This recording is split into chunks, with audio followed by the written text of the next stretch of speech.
In the bustling world of finance, entrepreneurship, and business media, one name undoubtedly stands out, and that is billionaire investor Mark Cuban. While some see him as an aggressive trader who manipulates markets by doing insider trading, his life has been ever-evolving and dynamic as the stock market itself.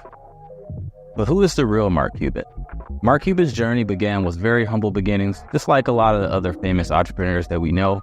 At a very, very young age, he showed a keen entrepreneurial spirit.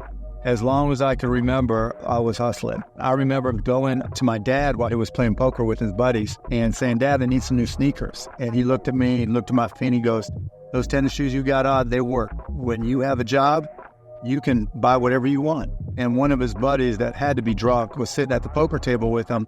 And he goes, "Hey, I got something you can sell. I got all these boxes of garbage bags. Why don't you sell them in the neighborhood, and then you can take the money you make and buy your sneakers?" This drive will be a defining trait in his future success. Mark's pursuit of knowledge led him to study at the University of Pittsburgh and later Indiana University, where he studied business.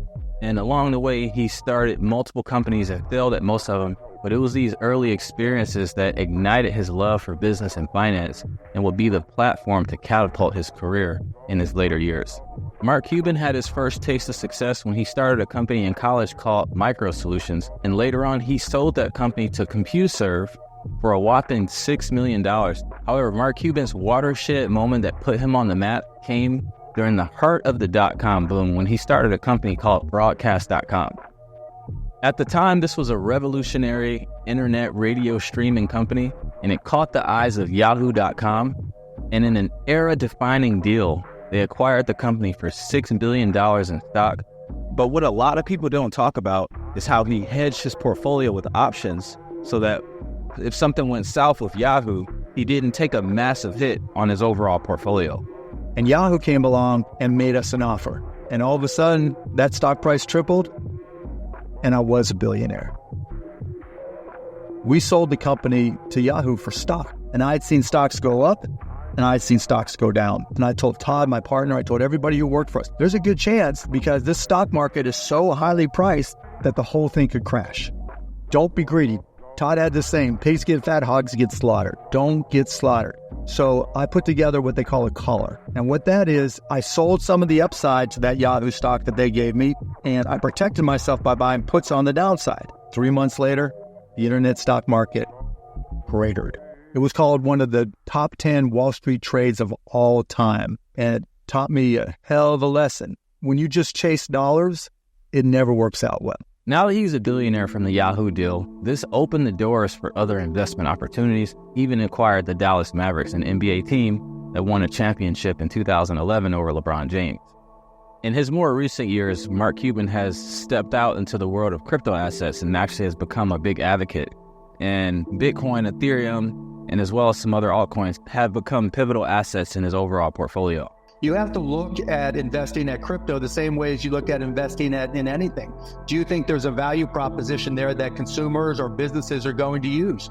If you think the answer is yes, and you think it provides enough growth, then you invest. In 2022, Mark Cuban revealed that he experimented with something called yield farming.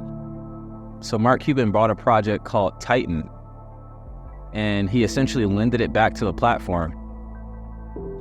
Well, come to find out, there was an issue in the underlying code that allowed people to continually buy and sell the token and make unlimited amounts of money. The token crashed down from $60 all the way down to zero, and this resulted in him losing over $200,000. The second mistake he made was due to lack of proper security protocols. He admitted that he hadn't checked his wallet in a long time, and then when he came back to it, he said that MetaMask had crashed. MetaMask is the most popular wallet that connects with pretty much all of the decentralized finance applications, and this totaled out to be $870,000 that he lost.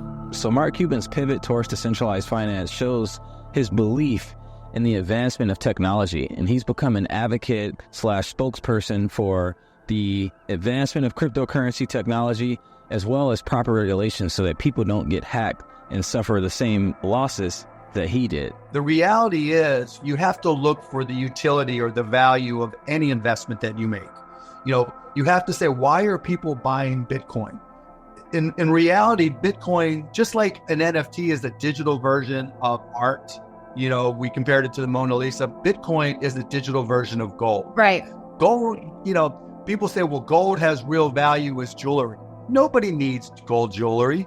People like gold jewelry because, it keeps a shine, et cetera, et cetera. There's a lot of reasons to love gold as jewelry. But if gold jewelry went away, the world would change. Yeah. And there's a few manufacturing applications, but gold has value because people assign it value. And those types of investments are called store of value. They're kind of like commodities, like you just said. Bitcoin's the same way. It just happens to be digital. It's limited by an algorithm and how many that's created. So there's a scarcity factor. You can't just create it forever. And because of that, and because it's easy to transfer, it's easy in some cases to use for cross-border payments between people in different countries. So there's some utility, but mostly people buy Bitcoin and own Bitcoin like I do because other people own Bitcoin. But I want to take the time to actually talk about some of his investment principles. So his first principle is actually diversification. Diversification, that's for idiots, right? Because you can't diversify enough to know what you're doing. I would say the more convicted you are on it, the more time you have to research it, the higher percentage it should make up in your actual portfolio. Mark Cuban's second investment philosophy is invest into what you understand. Today, there's so much money in these huge hedge funds, and then they have such professional research and in-depth research, there really aren't any advantages for the individual traders.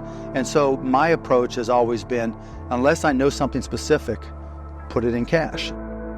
A lot of times, if you're invested into something that is just a hot tip from a friend or a family member, when things get tough, you might sell at the wrong time, or you might not have any business being in that investment in the first place. Most of the money from investing has been made through long-term investments, and that concept is called value investing. When you're investing, you're actually being paid to be patient.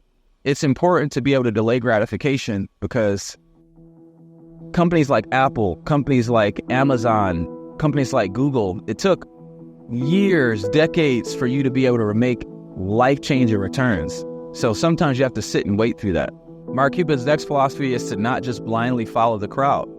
No one that's made substantial profits investing made it from following someone. Maybe sometimes you can get lucky, but the best investors are the people who do the research and they find out what the good investments are first, and they get people to copy them. And at the end, they're selling them their bag. A lot of times, good investments seem like terrible ideas at first, but then they end up being massive successes after. The best investments lies on the edges of technology. What I mean by that is, and Paul Graham referenced the same thing, if technology is a drop of water that's splashing onto the world, the opportunities are going to be on the edges where the water hasn't hit yet. Mark Cuban famously said that he missed out on what could have been his greatest investment through investing into a VC deal where he could have had exposure to Uber. Now, where he messed up was that he invested into one of Travis Kalanick's companies before then, but it failed and he lost money. So he just didn't think that he was the entrepreneur that could actually get the job done, so he passed on the investment. So my name is Vincent Halliburton. I've been in crypto since 2017. Back in 2019, I started my own cryptocurrency hedge fund. And I'm also the co-founder of a project called Know It Owls, which is designed to be a company that educates you on how to do things like yield farming, make sure your assets are secure. Yield farming done correctly is the best way to generate passive income on a risk-adjusted basis. You just have to know what you're doing. And this opportunity isn't going to be around forever because right now, mainstream financial banks and institutions aren't legally allowed to provide liquidity within the decentralized finance space. So for the first time in history, everyday investors like you and I are able to put our liquidity on these decentralized platforms and facilitate trades and make passive income.